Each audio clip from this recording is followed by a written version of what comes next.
Olá, gente. Então, vamos falar um pouquinho sobre genética comportamental. Eu vou fazer uma introdução geral e daí nos outros pedaços da aula a gente vai falando de pontos específicos da genética comportamental. Então, para começar, eu trouxe essa árvore aqui, em que vocês estão vendo um indivíduo ancestral, Canis lupus, e vários derivados, né? Várias raças derivadas dessa espécie ancestral que fazem parte da mesma espécie, porém que apresentam características específicas que podem ser notadas não só no porte, na morfologia, mas também no comportamento. Então, por exemplo, a gente tem os Shepherd Dogs, que são aqueles cães que fazem pastoreio, né, de ovelhas principalmente, o Sheepdog, um exemplo. Nós temos também os Retriever Dogs, que são aqueles cães que fazem resgate, são bastante relevantes em caças, que fazem resgate de pessoas em lagos, em rios, né? Ou que buscam elementos caçados pelos seus donos. E temos os Terrier Dogs, que são aqueles cachorros especializados em busca de pequenos roedores ou pequenos animais que vivem na terra, né? Terrier significa terra e eles são animais menores que têm um focinho compridinho e conseguem fazer a busca em tocas localizadas na terra. Então, qual que é a diferença entre todos eles? Eles são a mesma espécie, mas aí por que tem essas diferenças? Como é que isso aconteceu? Né? Então, existe uma predisposição genética geral e predisposições genéticas específicas para cada uma dessas raças? No que eles diferem em termos genéticos? E quais os comportamentos específicos de cada raça, né? Então é interessante a gente ver que existe uma variabilidade enorme entre as raças. Então, escolhi quatro aqui para mostrar para vocês e pela própria aparência do animal já dá para perceber, né?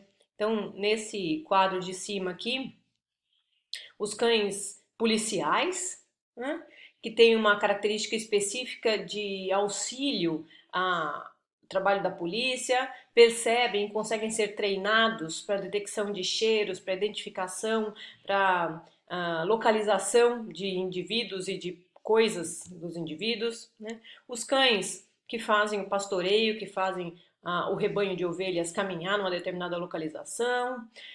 Os retrievers aqui, né, o labrador, que adora buscar coisa, então se você ficar jogando bolinhas para esses animais, eles ficam buscando o tempo todo, né? Eles buscam qualquer coisa e eles são super aptos a nadar, conseguem nadar muito bem. Os cães de corrida já tem um outro aspecto, né, bem diferenciado de corpo. Então, a pergunta é: o que esses cães mostram de diferença em termos de comportamento? Né? Por que alguns têm uma aptidão a determinados comportamentos que outros não têm? E como é que eles foram selecionados? Então, essa seleção foi feita de modo artificial. Se buscou características específicas de alguns cães, e aí, pelo cruzamento desses que tinham a característica específica que se buscava, foi se chegando a determinadas características específicas de uma raça, determinando-se uma raça com aquele aspecto e aquela característica comportamental que se buscava. No início, as pessoas que trabalhavam nessa seleção artificial não tinham ideia de que genes estariam envolvidos em determinado comportamento, eles entendiam que tudo que o animal fazia, todos os comportamentos eram herdáveis, não tinha o entendimento de que alguma coisa era herdável, outras não, que era moldado pelo ambiente. Tudo era herdável na cabeça deles e eles foram selecionando, foram fazendo cruzamento daqueles que tinham características próximas do que eles queriam e chegando, né, sem querer, na verdade, em diferenças interraciais. Mas os genes contam toda essa história? Os genes podem ser os responsáveis específicos por tudo que esses animais de diferentes raças apresentam? É tão simples assim? Então a gente vê que, comparando a seleção artificial com a seleção natural ela tem características que favorecem a estabilidade de alguns elementos, de alguns comportamentos, já que a questão aqui é genética comportamental, que favorecem ou que melhoram ou que promovem a aptidão naquele ambiente. Então, o ambiente é extremamente importante e a presença da característica de base genética é extremamente importante. E aí, aquela característica combinada com aquele ambiente dá para o indivíduo melhores condições. E aí esse indivíduo se estabelece, aquela espécie que apresenta aquela característica se estabelece e vai passando para frente a condição. E foi baseado nisso, nessa seleção natural, no entendimento de que a característica poderiam ser passadas de geração em geração, que os interessados em cães começaram a cruzar a espécie ancestral, Canis lupus, selvagem, que passou a fazer parte das colônias de Homo sapiens, né, em caças, em situações de coleta e armazenamento de alimento, defesa territorial, passou a fazer cruzamentos em busca de características específicas que se tinha interesse. E aí, depois de muito tempo de manipulação desses animais, a gente tem hoje animais que quase que não são parecidos, né? Você olha para eles e você fala, nossa, mas como é que pode ser tão diferente no animal ancestral e ainda assim fazer parte da mesma espécie? Então a gente tem hoje mais de 200 raças que são os Canis lupus familiares. Já tem essa característica bem domesticada e algumas diferenças entre eles bastante gritantes, não só na morfologia como no comportamento. Né?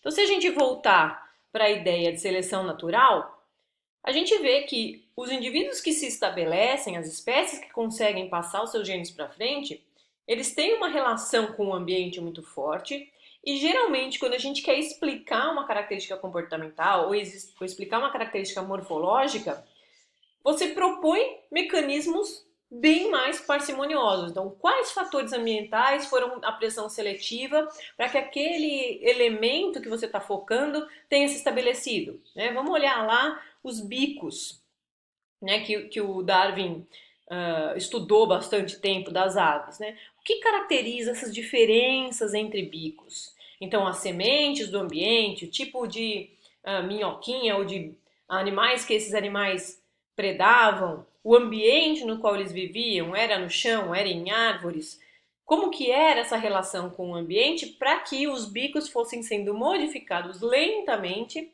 até eu ter essas características específicas aqui. E aí, menos lentamente do que isso, a gente consegue fazer a seleção artificial. Então, para que a seleção natural ocorra e para que a seleção artificial ocorra também, algumas características são importantes, né? Então, no caso da seleção natural, algumas mudanças devem estar presentes, né? Devem ocorrer para que a característica se estabeleça. Uma delas, e daí está presente tanto para a seleção natural quanto para a artificial, é a hereditariedade.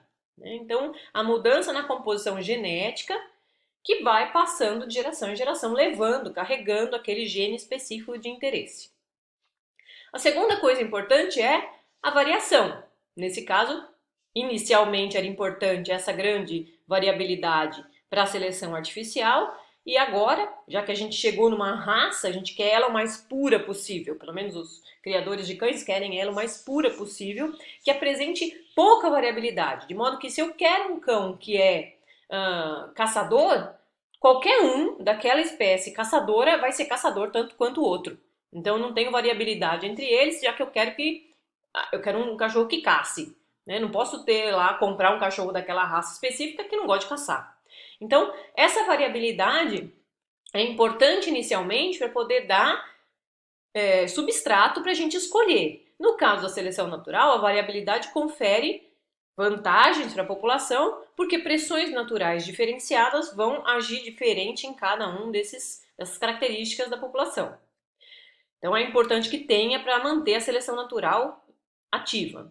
E o sucesso reprodutivo diferencial. O que é isso? É a sobrevivência diferenciada e sucesso reprodutivo de alguns genótipos em relação a outros. Então, aqueles genótipos que têm uma característica de sobrevivência, têm uma característica de estabelecimento mais eficiente, né, que sucesso reprodutivo mais eficiente, conseguem passar os seus genes de forma mais eficiente, são aqueles que vão se diferenciar, vão ficar estáveis no ambiente, vão se manter. Os genótipos que não conseguem, não têm chances de reprodução efetiva, não têm boa sobrevivência, são genótipos que não vão se estabelecer, então esses vão ser perdidos. No caso da seleção artificial, mesmo que o genótipo não tenha um sucesso reprodutivo, ele é feito, né, intencionalmente, a reprodução é feita, nem que seja fora da forma natural, né, de forma artificial, em laboratório, para que o indivíduo se mantenha.